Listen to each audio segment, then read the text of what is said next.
Est-il moralement acceptable d'envoyer son enfant dans sa chambre pour avoir désobéi à ses parents? C'est le conseil de Caroline Goldman, psychologue pour enfants et adolescents, dans son livre File dans ta chambre. Le time-out, c'est la mise à l'écart temporaire hors de l'espace commun lorsque l'enfant a compris la règle, c'est-à-dire qu'il sait très bien que ce qu'il fait est interdit. Mais de l'autre côté, il y a les défenseurs de l'éducation positive bienveillante qui dénoncent cette pratique qu'ils jugent inefficace, voire maltraitante pour l'enfant. Voilà pourquoi je suis contre le fait qu'on isole les enfants lors d'un time-out. Sur la surface, on a un désaccord largement médiatisé. Chacun défend ses intérêts et ses opinions. Mais si on creuse, on découvre une révélation bien plus profonde. Et si en fait, ce débat réveillait une peur viscérale qu'on retrouve chez toutes les mères.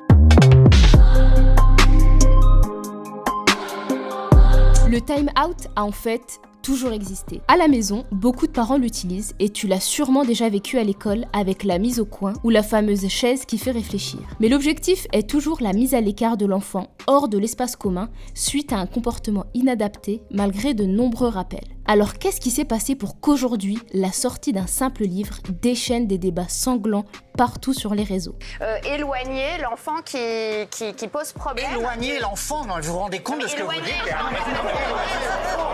On assiste à une véritable guerre qui oppose des camps radicalement différents. D'un côté, on défend l'idée que cette pratique représente une exclusion injustifiée et inadaptée, voire dangereuse pour la santé mentale d'un enfant. Quand t'es mis à l'écart d'un groupe, ça active les mêmes zones cérébrales qu'une douleur physique. Ça fait très très mal. Pour d'autres, c'est un bon moyen d'éloigner l'enfant pour qu'il gère ses émotions à l'écart de ce qui avait déclenché sa colère. L'idée, c'est que l'enfant peut aller là préventivement pour s'apaiser ou encore libérer des tensions ou de l'agressivité. Ou alors un temps mort qui permet à certains parents de souffler et éviter de basculer dans la violence physique et verbale.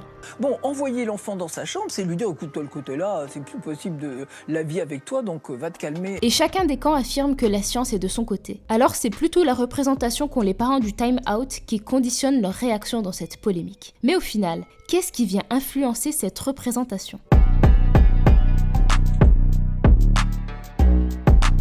Et ma fille en a reçu quelques-unes et elle n'est pas heureuse. Ça peut lui faire que du bien. Un enfant, ça se dresse, nous disait-on. Bon, c'était une autre époque. On va dire que les générations précédentes n'avaient pas la même relation avec leur enfant. Et on ne va pas se cacher que la violence était beaucoup plus répandue. C'est donc facile d'imaginer que beaucoup d'enfants ont vraiment vécu des situations traumatisantes. J'ai connu le martinet et la gifle, plein de choses. Ah ouais, c'est vrai? Ouais. Ah ouais. Et vous vous faisiez punir? J'ai fait une thérapie. Non mais parce voilà, que... voilà. Et évidemment, ça laisse des traces. Normal de s'interroger sur comment gérer l'éducation quand notre tour arrive. Ça renvoie des flashs sur notre propre enfance et notre relation avec nos parents. Beaucoup sont déterminés à changer radicalement de mode d'éducation pour ne surtout pas reproduire les horreurs qu'ils ont vécues. Ils veulent briser ce cercle de la violence et aspirent à de relations apaisées. Pour autant, les anti-time out n'ont pas toutes un passé traumatique. Alors comment expliquer ce déchaînement ? Si on se penche un peu sur l'évolution de la famille en France, on ne peut pas passer à côté de certains chiffres impressionnants sur les couples d'aujourd'hui. Le nombre de séparations a explosé, en passant de 150 000 par an à la fin du XXe siècle à plus de 260 000 sur les dernières années. On estime que 46% des mariages se terminent par un divorce. La cellule familiale se fragilise. Le nombre de mères célibataires augmente constamment et se situe entre 1,5 et 2 millions en France. Mais alors, c'est quoi le rapport avec la parentalité d'aujourd'hui ? Au-delà des difficultés matérielles et financières que ça implique, la séparation est aussi à l'origine d'une précarité relationnelle. Et ce qui va éviter de sombrer, c'est qu'on va se rapprocher à son enfant. On resserre le lien avec l'enfant. C'est effectivement tout à fait important pour la mère. Cette précarité pousse à une relation de dépendance affective dans laquelle la mère a cette peur viscérale de perdre l'amour de son enfant, au point qu'elle n'arrive plus à lui imposer de limites éducatives.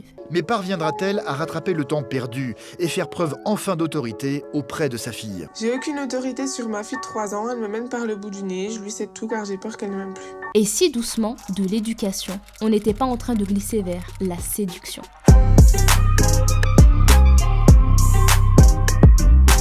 Depuis quelques années maintenant, en se focalisant sur certaines découvertes en neurosciences, les défenseurs de l'éducation positive bienveillante propagent l'idée que crier ou même s'énerver risque de détruire le cerveau de l'enfant. Quand on crie sur quelqu'un, c'est comme si on envoyait un coup de poing dans son cerveau. Et ce n'est pas qu'une image. Rien de plus efficace pour créer un sentiment de culpabilité chez les mamans à qui ça peut arriver. Et dans un contexte où les femmes essaient difficilement de concilier vie professionnelle et vie familiale, c'est ajouter une couche de culpabilité sur celle déjà présente du manque de temps passé avec nos enfants.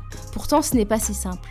L'amour entre toi et ton enfant ne se résume pas à l'application d'une méthode éducative. Et il y a un monde entier entre décider de l'envoyer dans sa chambre et infliger un odieux coup de poing dans son cerveau. Alors au final, time out ou pas ? Eh ben, ça dépend. Certains enfants n'en ont pas besoin et d'autres en manquent cruellement. Chaque famille est différente. C'est difficile de mettre de côté ses traumatismes, sa culpabilité ou sa peur. Mais ce débat est l'occasion pour nous toutes de faire une introspection. On cherche toutes à être de bonnes mères. Au lieu de nous entretuer, arrêtons de nous juger. Acceptons plutôt de nous soutenir, d'échanger et de partager. En tout cas, c'est ce que je partage toutes les semaines dans ma newsletter. On discute parentalité, éducation et anecdotes de maman sans tabou. Si tu veux nous rejoindre, le lien est dans la description.